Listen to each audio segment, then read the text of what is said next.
Hey guys, we're going to go over 8.6. This is going to be solving trig equations.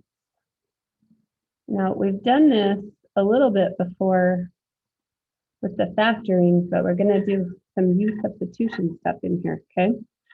So solving trig equations. So there's a couple of things that I want you to make sure you understand. That when we solve a trig equation, we're looking for all angles which make a statement true, okay? So we're not going to restrict the values to the right side of the top of the unit circle or the left or the top side like we did before when we did inverse trig, okay? So for this section, we're going to use the entire unit circle.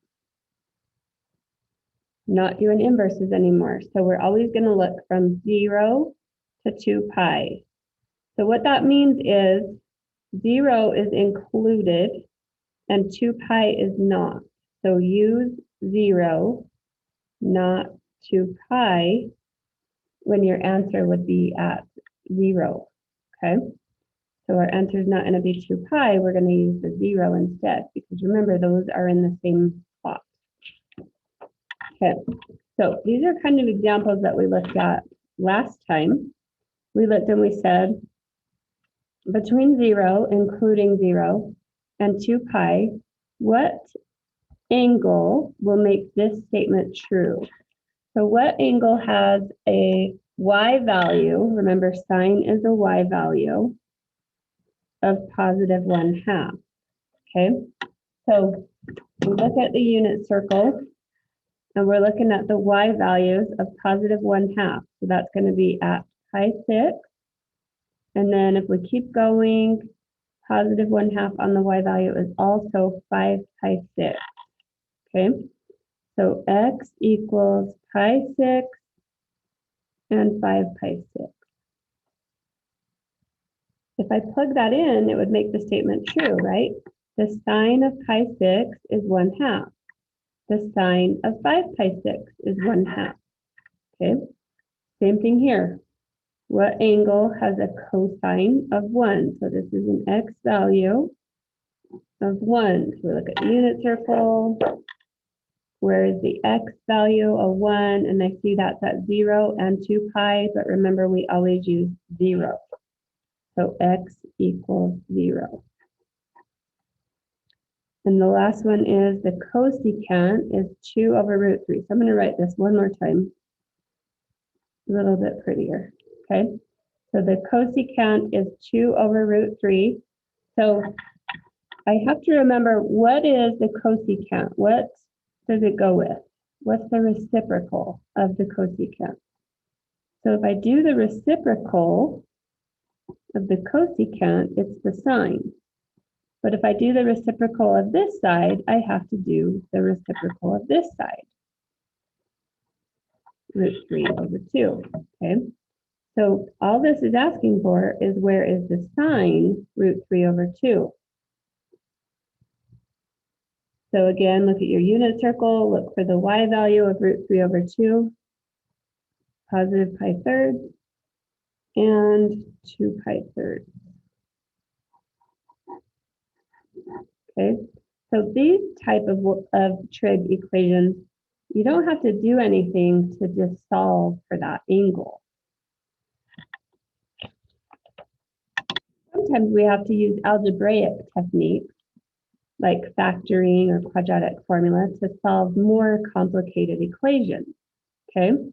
So what we're going to do here is, instead of using a sine of x, I'm going to say u is going to be the sine of x, okay? So I really have 2u minus 1 equals 0. Everywhere there's a sign, I write a u. So if I'm solving for this u, line down the equal sign, the first thing I'm going to do is add this 1 over. So we get 2u equals 1, and then we divide by 2, and we get u equals 1/2, okay? So remember that u was the sine, so the sine equals 1/2. We already did that on the other page, right? The sine of what angle is 1/2, and that's pi 6 and 5 pi 6. Okay, so we had a little u substitution there. So I want you to look at this one and think about what could I make u on this one so that it was a little bit prettier, or something that I know how to do. Hopefully you're thinking the cosine of x. So everywhere I have a cosine of x, I'm going to put a u instead. And this is a cosine squared. So this is going to be 2u squared minus u minus 1 equals 0. Okay, so 2u squared minus u minus 1 equals 0. So we've got a, b, and c. A is 2, b is -1, c is -1. Okay, now I can use, if it will factoring, or we can do quadratic formula, but we need to solve for u for this equation, okay? So let's do our x-men. So we've got a times c is -2, and we're going to add up to -1.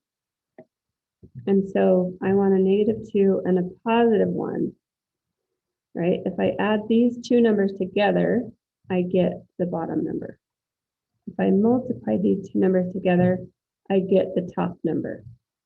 Okay, so factoring by grouping, I put the -2u and the +u into the equation, okay?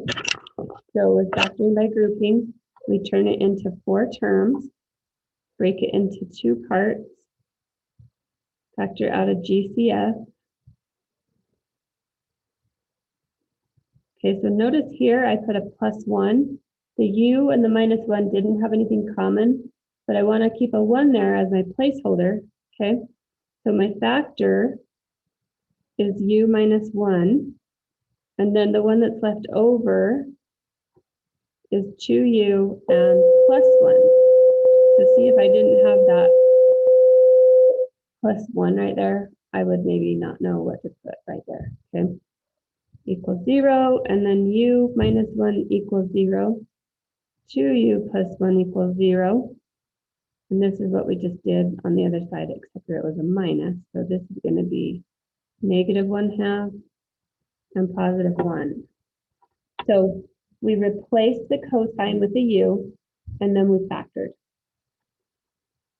So u, remember, is the cosine. So my real equation is, where is the cosine 1? And where is the cosine -1/2? Okay, so the cosine is 1 at 0. And the cosine is -1/2. So this is our x value, is -1/2 at 2 pi-3 and 4 pi-3. So these 3 angles will satisfy this equation, okay? Our first step, we did a u substitution.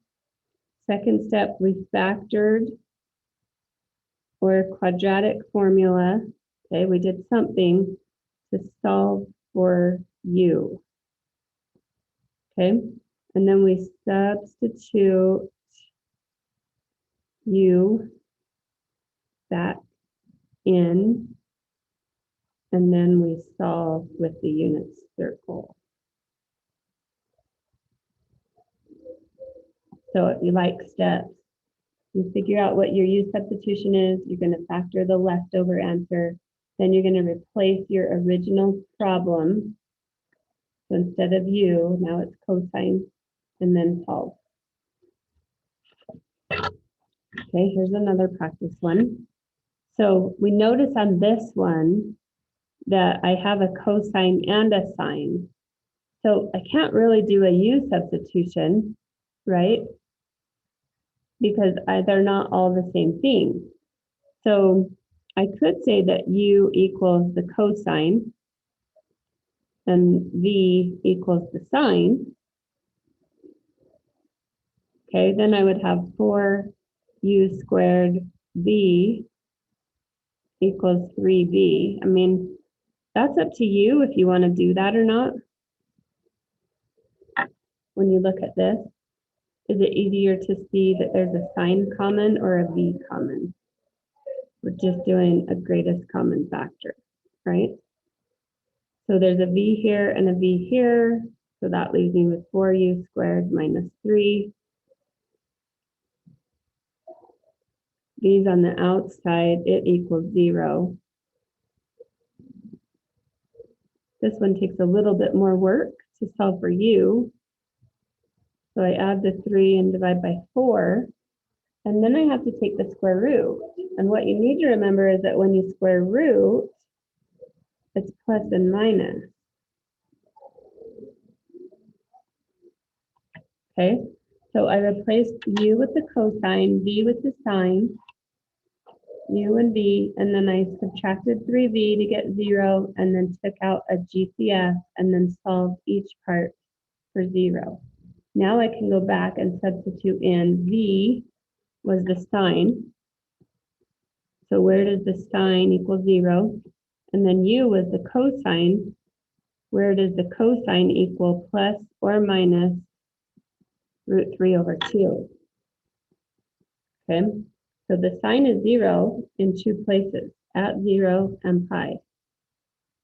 And then the cosine is plus root 3 over 2 in 2 places and negative root 3 over 2 in 2 places. So this actually has 4 answers, right? This is all of our 30-degree angles for our pi 6. So we've got our pi 6, 5 pi 6, 7 pi 6, and 11 pi 6 has the same cosine. And that is it. We're just going to be solving those, doing algebra to solve them, and then using the unit circle to evaluate. Okay, let me know if you have any questions. Thanks.